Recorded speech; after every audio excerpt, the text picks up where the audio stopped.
कामनाएं ये तो हटाओ, ये तो ठीक करो।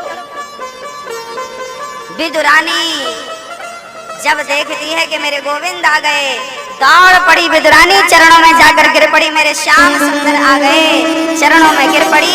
भगवान ने उठाया, काकी जी को हृदय से लगाया, हाथ पकड़ा विदुरानी ने, भगवान को घर पे लाई।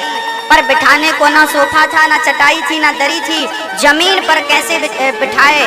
एक लकड़ी की चौकी लेकर आई, वो भी उल्टी चौकी रख दी। उल्टी चौकी पे मेरे गोविंद सीधा भी नहीं करते, उल्टी चौकी पे आकर बैठ जाते हैं। अपने दुपट्टे अपने पीतांबर से पल्लू से हवा करने लगी। थक गए हो कन्हैया, आओ मैं हवा कर दूं। भगवान बोले माँ मैं थका तो नहीं हूँ, पर भूख बहुत लगी है। दुर्योधन कह रहा था खा लो, 56 भोग हैं, नहीं तेरे घर नहीं खाएं। और विदुरानी के घर कह रहे हैं तुम लाओ कुछ खाने को, भूख लगी है, मांग रहे हैं जबरदस्ती। देखो, और विदुरानी गई अपने रसोई में, तो उसके घर ना एक दाना नहीं था अन्न का। जंगल में रहती थी, घास फूस खा करके, पत्ते खा करके अपना जीवन यापन करते थे। हाँ, विदुरानी गई तो सूखी साग पक रही थी। वो जंगल से पत्ते तोड़कर लाती, मिट्टी के बर्तन में हंडी में रखती, और पानी डाल के वो पत्ते उबाल करके खाती, बिना नमक बिना मिर्ची बिना मसाला के। पर भगवान को ये सूखी साग कैसे दे, उसे बड़ी लज्जा आ रही थी। तो वो जंगल में गई और वहाँ पके पके बगीचे पर बढ़िया केले का टाइम था, पके पके केले लटक रहे थे। विदुरानी को लगा कि मैं कुछ नहीं दे सकती, पर केले से तो पेट भर सकती हूँ अपने भगवान का। बढ़िया से फल तोड़ तोड़ कर ले आई, और पास में चिंता ना करो केशव, मैं आपके लिए फल लाई हूँ। हाँ, अरे भोजन तो आप सब जगह करते हो, फल तो कभी कभी कहीं कहीं खाते होंगे, आज फल खाइए। और विदुरानी भगवान को टुकुर टुकुर टुकुर टुकुर देखने लगी। उसका ध्यान फल फूल में नहीं था, उसका ध्यान तो गोविंद में था। भगवान को देख करके वो छिलका छीलती जा रही है, और छील करके फल को छिलका समझकर फेंक दी जा रही है, और छिलका को फल समझ करके भगवान को देती जा रही है। और धन्य है मेरे भगवान को, वो छिलकों को फल समझकर। अरे भगत गलती करे तो ठीक है, पर भगवान भी गलती कर रहे हैं। ये इसने छिलकों को फल समझ लिया, तो भगवान ने भी छिलकों को फल समझकर खा गए। अरे भक्त जो दे रहा है वो कैसा भी हो, अरे मीराबाई भगवान का चरणामृत समझकर, जहर को चरणामृत समझकर पी सकती है, तो क्या भगवान छिलकों को फल समझ करके ग्रहण नहीं कर सकते? जब भक्त जहर पी सकता है तो क्या भगवान छिलके नहीं खा सकते? खाए और छिलके खाते। काकी जी बड़े स्वाद हैं आपके इन केलों में, बहुत बहुत स्वादिष्ट है आपका ये केला, और लाओ और लाओ। जितने तोड़ कर लाई थी, मांग मांग करके विदुरानी से भगवान ने सब चट कर लिए। तब तक विदुर जी आ गए। विदुर जी ने देखा कि भगवान के हाथ में छिलका था, वो भी आधा मुंह में था आधा हाथ में, और भगवान विदुरानी की तरफ देख रहे थे, और विदुरानी श्याम सुंदर की तरफ देख रही थी। प्रेम ऐसा ही होता है, भक्ति ऐसी ही होती है। जब तक आपको याद है कि मैं फूल चढ़ा रही हूँ, मैं चावल चढ़ा रही हूँ, मैं तुलसी चढ़ा रही हूँ, तब तक ये भक्ति नहीं है मेरी माँ। मैं तो समझता हूँ कि जब भूल जाओ कि मैं क्या कर रही हूँ, मैंने कुछ किया या नहीं किया, बस जो भूल जाए, मैं इतनी मस्त हो जाऊं पूजा में, मैं इस तरह डूब जाऊं पूजा में प्रेम में, कि मैं भूल जाऊं कि मैंने क्या चढ़ाया था और क्या चढ़ाना अभी बाकी है। कभी कभी मैं एक ही चीज 2 बार चढ़ा देता हूँ, कभी मैं एक ही चीज, जब मैं एक ही चीज बार बार चढ़ाऊं ये सोच करके मैंने अभी नहीं चढ़ाई, मैंने अभी नहीं चढ़ाई। बस वही तो प्रेम, वो प्रेम जो होता है ना, वो पागल बना देता है। और जब तक ये पागलपन नहीं आता ना, तब तक भगवान कभी मिलते ही नहीं। अच्छे लोगों को भगवान थोड़ी मिलते हैं, पागलों को मिलते हैं। आप तो अच्छे हैं।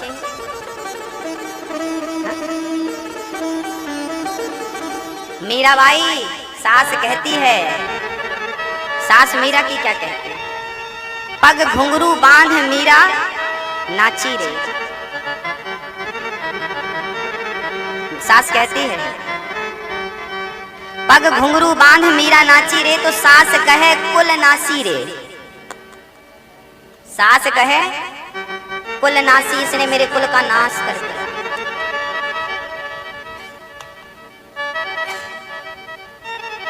मीरा के पागलपन को देखकर दुनिया हंसती, मीरा को देखकर लोग नाना प्रकार की बातें करते। चरित्र से गिर गई है ये, इसका तो ये संतों के बीच में रहती है, इसका तो चरित्र खराब हो गया, ऐसी हो गई वैसी। क्या क्या नहीं सहा मीराबाई ने। लोगों ने चरित्रहीन कहा, लोगों ने कुलनासी कहा, लोगों ने जहर दिया, फिर भी क्या उस मीरा को कोई भगवान से दूर कर पाया? मेरी माँ अपमान। देखो भगवान पर ये पुष्प चढ़ाते हैं, और आप जिस दिन भगवान के पद पे चलोगे ना तो आपके ऊपर पुष्प नहीं चढ़ाए जाएंगे, आप पर अपमान चढ़ाया जाएगा। अपमान रूपी पुष्प, ये अपमान। जहर चढ़ाया, अपमान चढ़ाया, चरित्रहीन कह दिया। क्या क्या कहूँ, सब तो कह दिया मीरा को। भक्तों को सब सुनने को मिलता है, भगवान को पुष्प चढ़ते हैं। भक्तों को यदि मन प्रेम भगवान में लग जाए तो अपमान के फूल चढ़ाए जाते हैं, पर उन्हें ना बर्दाश्त कर लेना, सहन कर लेना। यदि वो सह गए तब वहां तक पहुंचोगे, नहीं तो भगवान तक पहुंचने के लिए अपमान ही बाधा है। फिर आपको नहीं सब तो गलत, हम तो बार बार कथा सुनने जाती हैं, पड़ोसन तो ताने मारते, हाँ सुनिए आप तो मीरा बन रही हो, मीरा। अच्छा कई माताएं होती है ना, कोई ज्यादा कथा सुनने आए हमारी माता बहन तो पड़ोसन, हाँ मीरा बन रही है मीरा। उससे बोलना मीरा ही बन रही हूँ, तेरी तरह सुपड़खा नहीं बन रही हूँ। मीरा गलत थी क्या? अच्छा मीरा बनना गलत है? सुपड़खा, इनके हिसाब से सुपड़खा बनो तो अच्छा है। इनके हिसाब से ये चाहते सुपड़खा, तुम सुपड़खा, हम तो सुपड़खा हैं, तुम भी बन जाओ। सुपड़खा बन रही है वो ठीक है, पर मीरा बन रही है गलत है। इनकी जीव काट के ना भद्रकाली को चढ़ा देना चाहिए।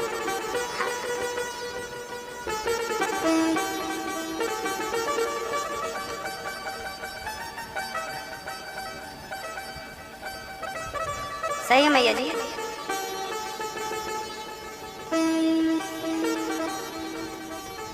जब दुष्ट अपनी दुष्टता नहीं छोड़ता तो भक्त को भी अपनी भक्ति नहीं छोड़नी चाहिए। तुम्हारा काम कहने का है, जहर पिलाने वालों ने जहर पिलाया, गाली देने वालों ने गाली दी, और मीराबाई तो नाम जपने वाली जपती रही, कोई असर नहीं।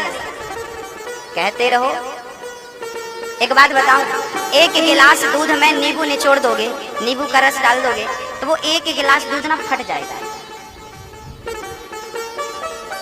है ना? हाँ या ना? पर जहां दूध का समुद्र हो, बहुत दूध हो, दूध के सागर में आप एक ड्रम नींबू का रस डाल दो, फटेगा? क्वांटिटी कम होगी ना तो नुकसान होगा, अधिक होगी तो नुकसान नहीं होगा। बस प्रेम कम होगा आपका भगवान के प्रति, और लोगों ने कह दिया कि बड़ी मीरा बन रही है, बड़ा ही, और तो आप ना अलग हो जाएंगे। लेकिन प्रेम अधिक होता है तो दुनिया जो कहती है कहने दो, फिर फर्क नहीं पड़ता, क्योंकि अब प्रेम की अधिकता है, अगाध प्रेम है। एक गिलास दूध फट जाएगा, एक लोटा दूध फट जाएगा, एक बाल्टी दूध फट जाएगा। ढेर दूध हो और एक नींबू निचोड़ दो, देख लेना निचोड़ के कभी नहीं फटेगा। प्रेम की अधिकता हो तो आप कहते रहो हमें दुनिया, हमें कहते रहो बुरा, हमें गालियां देते रहो, क्या फर्क पड़ता है? प्रेम बढ़ाओ, और प्रेम ही सबसे बड़ी पूजा है। मेरी माँ विदुरानी ने छिलके खिलाए, और धन्य है मेरे भगवान, ये प्रसंग याद रखना। विदुरानी ने छिलके खिलाए और मेरे भगवान ने छिलके खाए। ना वो मिश्री का भूखा है, ना वो मिष्ठान का भूखा है। सच्चे प्रेम से अपना जूठन खिला दोगे तो जूठन खा लेगा।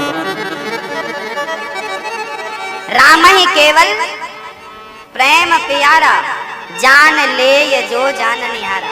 एक मैया हमसे बोली, गुरुजी पहले भगवान को क्या चढ़ाएं?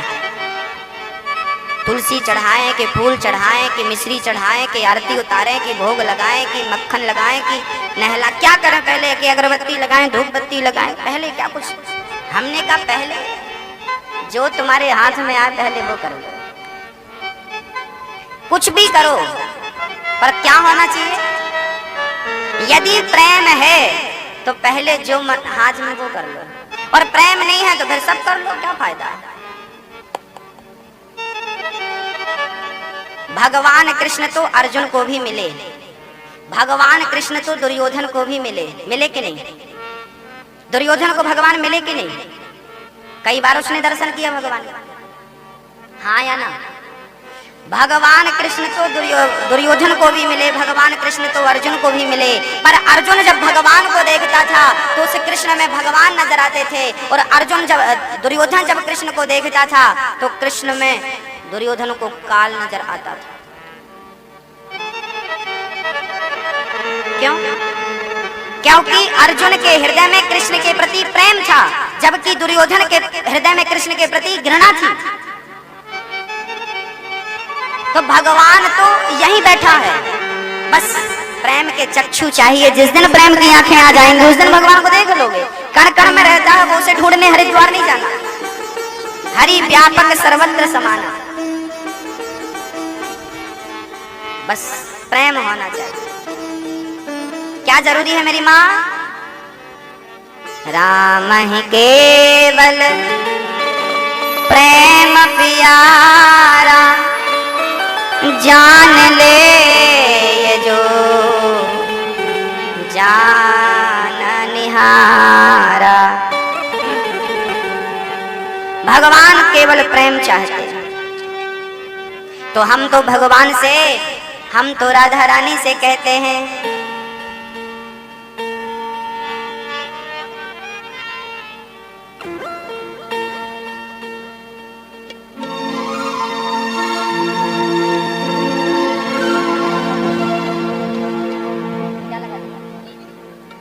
हम तो भक्त भगवान से प्रार्थना करते हैं कि हे माँ, हे राधा रानी, हे श्याम सुंदर, हम सदा आपको याद करें और हम कभी आपको भूलें नहीं। बोलो हे प्रभु, बोलो हे प्रभु, मैं आपको भूलूं नहीं। आप लोग अपने आपको माँ से प्रेम करते होंगे, मैं आपको पुत्रों से भी प्रेम करते होंगे, बेटी से भी प्रेम करते हैं, पत्नी से भी प्रेम करते हैं। आप जिन जिन से प्रेम करते हैं, आपके अंदर जो प्रेम है ना, वो प्रेम राधा रानी के सिंधु से ही आया है। क्योंकि प्रेम का सागर एक ही है। जैसे पानी, आप मैया, ओ मेरी माँ, मैया जी और पीछे बैठ जाओ खेत में।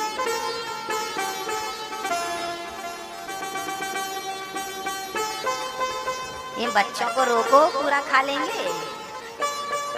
भोजन वोजन करा के नहीं लाते इनको। अच्छा भूखे ले आते बेटा, बच्चे का चलो वहीं खाएंगे। खेत किसका है? है मालिक की नहीं? बढ़िया है, भोग लग रहा है, बच्चे खा रहे हैं, कोई प्रॉब्लम नहीं। हाँ, ज्यादा भी ना खाएं भाई, किसी ने सौंप दिया तो पूरी खा लो।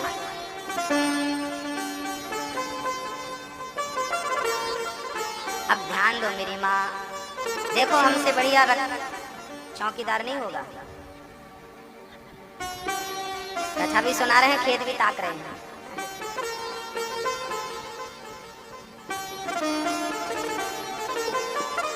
दूसरों को खेत है तो भंडारो है, अपनों खेत है तो भंडारो नहीं महाराज। बोलो राधे राधे। अब शांति से, एकदम प्रेम से,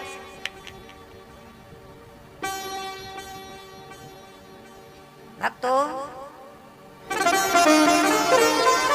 भगवान विदुरानी के छिलके खाते हैं। विदुर जी ने कहा प्रभु गलती हो गई, ये पागल है, देखो आपको छिलका खिला रही है। भगवान बोले कोई बात नहीं। विदुर जी बोले नाना मैं आपके लिए बढ़िया बाजार से मेवा मिष्ठान लाया हूँ। तो मक्खन, मिश्री, बादाम, काजू, ये सब रख दिया भगवान के सामने। पेड़े, इमरती, रसमलाई, रसगुल्ला, सारे व्यंजन रख दिए और भगवान से कहने लगे प्रभु खाओ। भगवान ने सबको चखा और खा करके भगवान ने कहा काका जी, विदुर जी बात कहूँ? हाँ हाँ। बोले प्रभु क्या है?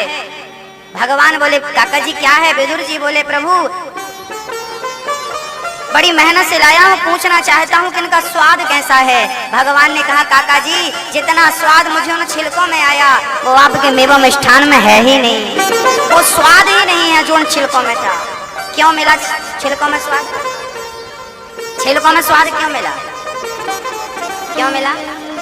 क्योंकि उन छिलकों में सिर्फ छिलके नहीं थे, प्रेम की चाशनी में डूबे थे। अच्छा आपको हम प्रेम से बासी रोटी खिलाएं तो खाओगे कि नहीं? नमक के साथ खा लेंगे। और कोई आपको 56 भोग खिलाए, अच्छा कोई आपको रबड़ी खिलाए, आप खाओ और खिला के कहे क्यों बाप के राज में कभी खाई? खिलाने के बाद कहे कैसा लगेगा आपको? तो 56 भोग भी भाव के बिना फीके हैं, और भाव है तो रोटी भी मीठी लगती है, स्वादिष्ट लगती है। नमक के साथ यदि खिलाने वाले के हृदय में सच्चा प्रेम है, हमें 56 भोग की, आप लोगों को 56 भोग की भूख नहीं है, याद रखना।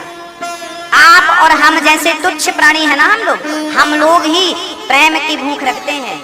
हम लोग 56 भोग की भूख थोड़ी रखते, आप लोग भी रखते हैं क्या? नहीं। जब आप और हमें 56 भोग की भूख नहीं है, आपके प्रेम की भूख है, तो मेरे भगवान को क्या 56 भोग की भूख है? उसे भी तो आपके प्रेम की भूख है। बस प्रेम दो ना उसे पूजा पाठ यज्ञ जप तप बाद में करना। पहले क्या? भैया जी लाठी लेके मत घूमो यार, वो खाने दो बच्चों को। अब तुम लाठी लेके ऐसे तो कोई नहीं खाएगा। हम तो मजाक कर रहे हैं, उनकी शिकायत थोड़ी कर रहे थे बच्चों की। सीरियस ले लिया आपने तो। हमारा तो काम ही हंसना हंसाना, हम तो लाठी लेके घूमने लगे। अब आओ देखते, खाने दो बच्चों को। मजाक कर रहे थे, मजाक तो नहीं कर सकते, बताओ। बोलो राधे राधे। खाओ बेटा, खाओ री चिड़िया, भर भर पेट। राम जी की चिड़िया, राम जी का खेत, राम जी के चना, राम जी के खेत। और खाओ रे बच्चों। बोलो राधे राधे। मनु जी महाराज के 3 संतान, आकुति 3 बेटियां, आकुति, देवहूति और प्रसूति। आकुति का विवाह रुचि प्रजापति से हुआ, जिनके यहाँ यज्ञ भगवान हुआ। देवहूति का विवाह करदम जी से हुआ, जिनके यहाँ कपिल भगवान हुआ। कौन हुए? कपिल भगवान। अच्छा, करदम जी की 9 बेटियां भी हुई हैं, अनुसुईया, अरुंधति, ये सारी बेटियां हुई हैं श्री करदम जी की। सबसे बाद में कपिल भगवान हुए हैं। अच्छा, करदम जी अपनी बेटियों का विवाह करते हैं, 9 बेटियों का, और वहां से घर से निकल पड़ते हैं भजन करने के लिए। अब बेटा हो गया। एक दिन बेटा बैठे, कपिल जी देवहूति हाथ जोड़ के पहुंच गई, प्रभु मेरा मन मेरे वश में नहीं है, क्या करूं? निर्विण्णाम निद्राम भूमन सदिन्द्रिय दर्शिणा येन संभाव्यमानेन प्रपन्नांधं तमः प्रभु। हाथ जोड़ के देवहूति बैठ गई, प्रभु मेरा मन मेरे वश में नहीं है, मैं क्या करूं? तम त्वागताहं शरणं शरण्यं स्वभृत्य संसार तरो कुठारं जिज्ञासयाहं प्रकृते पुरुषस्य नमामि सद्धर्मविदां वरिष्ठम्। श्री कपिल भगवान से माँ ने कहा, प्रभु मेरा मन वश में नहीं है, मैं चंचल बहुत है मेरा मन, क्या करूं कि मेरा मन वश में हो जाए? ये प्रश्न हम सभी के लिए माँ देवहूति ने पूछ लिया। अच्छा, हम सभी लोगों की यही समस्या है मैया जी। ओ मैया, हम सभी की क्या समस्या है कि हम सबका मन कैसा है? कैसा है? चंचल। मन बहुत चंचल। और आपके दुख का कारण क्या है मेरी माँ? आपके दुख का कारण क्या है? मन। मन की इच्छा पूरी हो गई तो सुख, मन की इच्छा पूरी नहीं हुई दुख। बड़े बड़े साधु संतों का मन वश में नहीं हो पाता मेरी माँ, और जिसका मन वश में हो जाए वो योगी है। जिसका मन वश में नहीं हुआ तो मन को वश में करने के लिए ही भगवान ने, अब आप कभी कभी प्रश्न करते हैं कि भगवान ने हमें मनुष्य क्यों बनाया है? उत्तर यह है कि ईश्वर ने हमको मनुष्य इसलिए बनाया है कि मनुष्य बनकर जाओ, अपने मन को साधो, मन को वश में करो और मुझे प्राप्त कर लो, मुझे खोज लो। यही प्राप्त करने के लिए, ईश्वर को प्राप्त करने मानव का तन दिया है। मन को साधना है। मन को क्या करना है? साधना। ये मन बड़ा चंचल है। अच्छा, आप में से किस किस का मन चंचल है? आज मैं उपाय बताऊंगा मन को केंद्रित करने का। कौन कौन चाहता है कि मैं आपको उपाय बताऊं? किस किस को उपाय सुनना है मन को वश में करने का? हाथ उठा के हमें कह सकते हैं। अच्छा, आप लोगों का वश में है? भैया भैया आप लोगों का उठाओ हाथ। मन भी बस में नहीं हो रहा, शर्म भी आ रही है। कहो कि हाँ भटकता है महाराज। मन वश में करना है तो उपाय ध्यान पूर्वक सुनिएगा। जिनको मन वश में करना है उपाय नंबर पहला है, अधिक से अधिक कथा सुनिए। क्या करना है? अधिक से अधिक कथा सुनना, ज्यादा कथा सुनो। अच्छा, आप लोग कथा सुनने बैठे हैं, कथा सुनने से क्या होता है आप बता दो, मेरे से अच्छा तो आप जानते होंगे। कथा सुनने से क्या होता है? सच्ची बात यह है कि आप जिसके बारे में सुनते हैं ना, उससे आपको प्रेम होता है। दुनिया वालों के बारे में सुनेंगे तो दुनिया वालों के प्रति प्रेम होगा, और भगवान के बारे में सुनेंगे, इसलिए रसिक भक्त तो सदा भगवान के बारे में सुनते हैं, ताकि प्रेम हो तो गोविंद के चरणों में हो।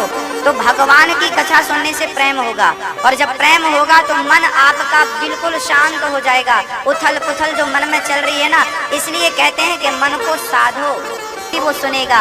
और भगवान के कान तो इतने बारीक हैं कि मेरे दिल में क्या है, मन में क्या है, वो अपने आप सुन रहा है। तो जो दिल की समझ रहा है उसको चिल्लाने की जरूरत कहाँ है? तो सूरदास जी कुएं में गिरे तो चिल्लाए नहीं कि बचाओ, बस कुएं में बैठ करके अपना तानपुरा संभाला और प्रेम से कीर्तन करने लगे।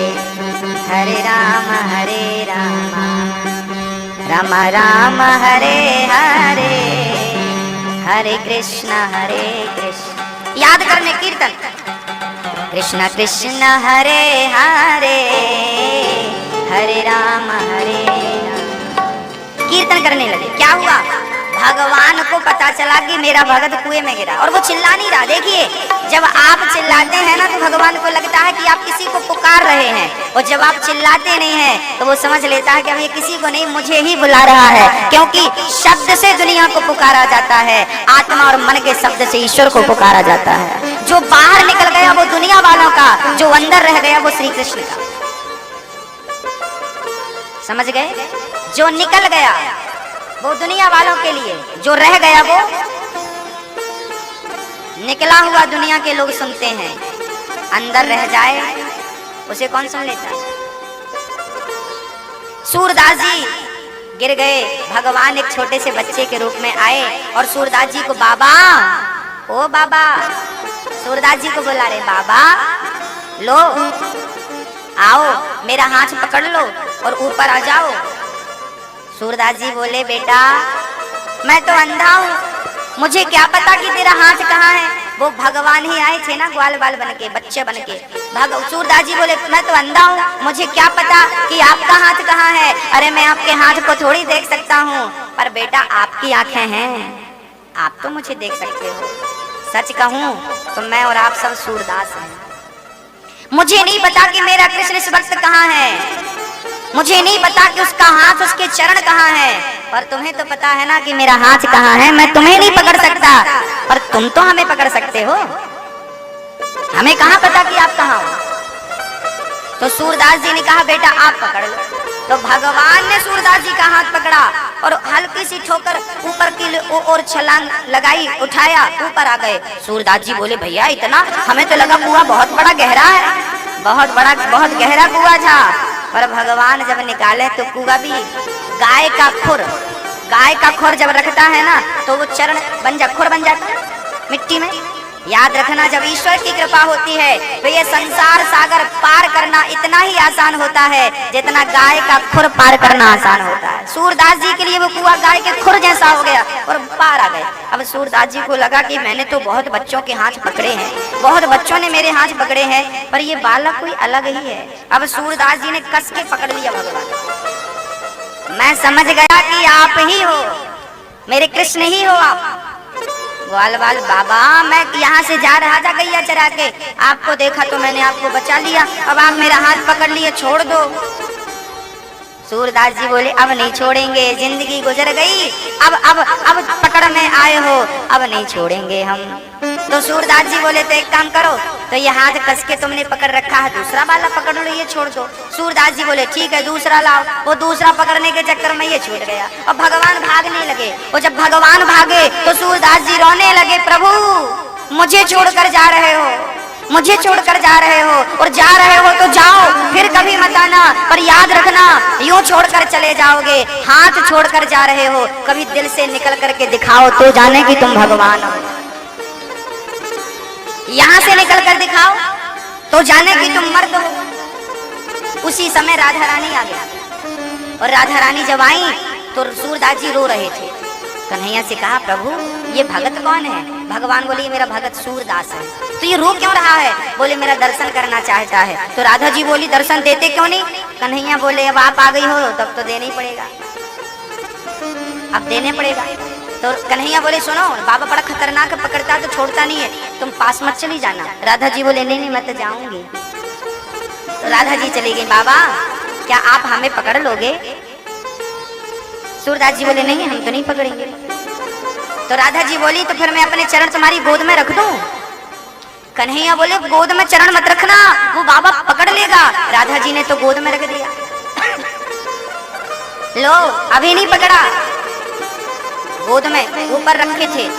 राधा रानी, राधा पांव हटाओ, बाबा पकड़ लेगा। मानो भगवान कह रहे थे सूरदास जी से, सूरदास तेरे चरण, राधा जी के चरण तेरी गोद में आ गए, पकड़ पकड़ सूरदास, पकड़ पकड़। जब पकड़ने को भगवान ने कहा, सूरदास जी समझ गए, राधा जी के चरणों से लिपट गए सूरदास जी। राधा जी ने चरण छुड़ाई तो राधा जी की पायल सूरदास जी के हाथों में आई, और राधा जी वहां से चली गई, दौड़ने लगी।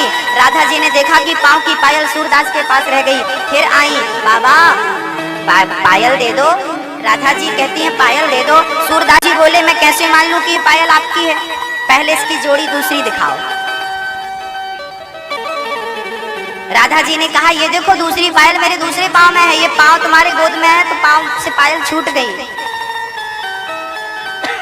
सूरदास जी पायल को अपने मस्तक से लगाते हैं। ये घटना कलयुग की सच्ची घटना, ऐसा हुआ था सूरदास जी के साथ, मैं कोई मजाक नहीं कर रहा हूँ। ये घटना घटी है सूरदास जी के साथ। पायल उनने हृदय से लगाया, नेत्रों से लगाया, मस्तक पे रखी। तब राधा जी को लगा कि इस भक्त को दर्शन देना चाहिए, बड़ा प्रेम है। तब राधा जी ने अपना हाथ सूरदास जी के सिर पे रखा। सूरदास जी को दिव्य दृष्टि प्राप्त हो गई, आंख खोलना शुरू कर दिया सूरदास जी ने। और जब आंख खोली तो सामने राधा माधव का पवित्र दर्शन था। एक तरफ राधा, दूसरी तरफ गोविंद। राधा माधव को देखकर, उनके मुख को, उनके चरणों को देखकर अपने हाथ से राधा जी के पांव में सूरदास जी ने उनके चरण गोद में रखा और अपने हाथ से पायल पहनाई। अब राधा जी बोले, सूरदास जी मेरे रास रचाने का वक्त हो गया है, मुझे जाना पड़ेगा। सूरदास जी तुम कुछ वरदान मांग लो, क्या चाहते हो? सूरदास जी ने कहा, माँ यदि देना चाहती हो तो एक ही वरदान दो, मैं जैसा पहले था मुझे फिर से वैसा कर दो, मुझे फिर से वैसा बना दो। राधा जी बोली, पहले तो तुम अंधे थे, तो क्या मैं फिर अंधा तुम्हें बना दूं? हाँ मैं अंधा बनना चाहता हूँ। क्यों? सारी दुनिया आंख मांगती है और तुम अंधा होना चाहते हो। सूरदास जी ने कहा, माँ अब इन नेत्रों ने आपको देख लिया, श्याम सुंदर को देख लिया, अब किसी और को मैं देखना नहीं चाहता इन नेत्रों से, इसलिए आंख सदा सदा के लिए आप मूंद दो, बंद कर दो। अब किसी को मैं देख, आपको देखने के बाद भला किसे देखना बाकी रहा? सब तो देख लिया। सूरदास जी ने जिद करी तो राधा जी ने फिर उनको वैसे ही कर दिया, और वही सूरदास जी महाराज कीर्तन करते, श्री कृष्ण गोविंद हरे मुरारी, हे नाथ।